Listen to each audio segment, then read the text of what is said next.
Hello mga kamarites. Welcome to my vlog. O di ba? Gusto niyo naman mag-vlogger ako eh. O ito na, mag-umpisa na ako mag-vlogger. Plancha muna ako ah. Habang nagba-vlog ako, syempre magtatrabaho ako. Para doble yung kita natin.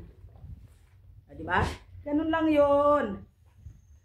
Malay mo naman sumika tayo, di ba?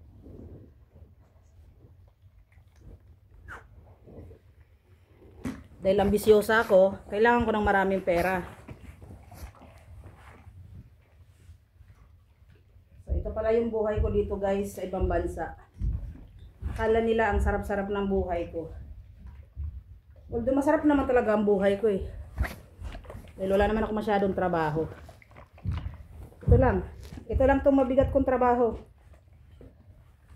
Pag nagpalit lang ako ng bedsheet kasi tamad ako magplansa sa plansahan, dito ako sa kama magplansa. Ganun lang kasimple guys, ang buhay.